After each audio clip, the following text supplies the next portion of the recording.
My family owns a country house in rural Missouri that I grew up visiting pretty often.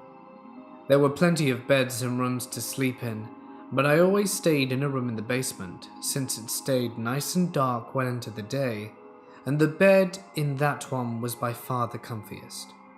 Ever since I can remember, I always had a weird feeling when I went down there, but I was usually so tired from running around and doing farm work all day that I had no trouble falling asleep. So, it never really bothered me.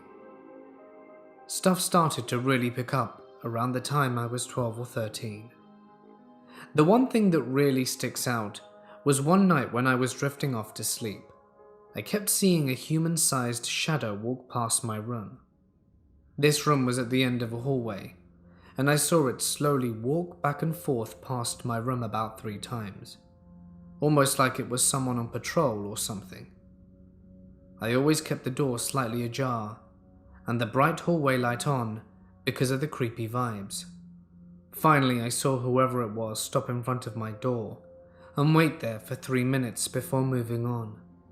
The part that really freaked me out and confused me was that the hallway boards are normally super creaky. Like even my little 12-year-old body would make these things pop and crack like crazy. So I knew whoever was walking in the hallway at night couldn't have actually had any weight on them. The other thing that happened that really freaked me out actually caused me to stop sleeping in that room again. I was laying in bed, but this time I had just woken up and was laying with my feet hanging off the end of the bed. When clear as day, I feel a single finger trace a line from the heel of my foot to the tip of my big toe. I even felt the damn fingernail at the tip of the finger. That same day, I went to my grandma and told her everything, and that I didn't want to stay in that room, and could she please make a bed up for me in an upstairs room. It was then that she told me the family secret. My great-grandpa built that house in the early 50s, but in order to do it, they dug up the grave of a Confederate soldier and moved his grave to a new spot 50 yards away. They had a priest bless the new spot and everything, but apparently that wasn't enough for the soldier. The adults in the family kept this from us kids so that we wouldn't get freaked out staying there. There was another time that I had been running around and came inside real quick to use the restroom. I ran through the living room and saw an old man wearing overalls facing a giant bookshelf and looking at all of our family photos. As I ran through the living room towards the bathroom, he just slightly turned his head and smiled at me. My grandpa was also somewhere around the house, so I just assumed it was one of his friends or people working for him and thought nothing of it. I never saw him again after that, but a few years later I was flipping through old family pictures and recognized one of the people. It was the same man I had seen that day wearing the exact same outfit.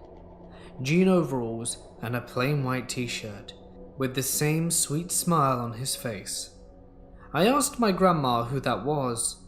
Turns out it was my great-grandpa, the man who had built the house and who died 20 years before I was born. Even though I never saw him after that, I would always come back to the living room to see his favorite old rocking chair rocking back and forth. It never freaked me out because I knew who it was, and that he was probably just saying hi and enjoying his old favorite spot in the afterlife.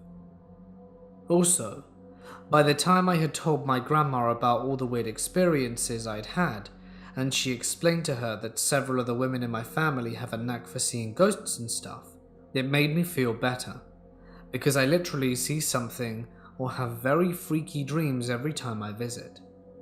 Things I've also heard and seen include a random little girl watching me while I was sleeping, a young Native American man watching me and saying something I couldn't understand, random objects moving to different places when no one was there, a baby crying when there was no baby around, and just general nuisances from that Confederate soldier in the basement. I think he enjoyed trying to scare me, so I really didn't like him.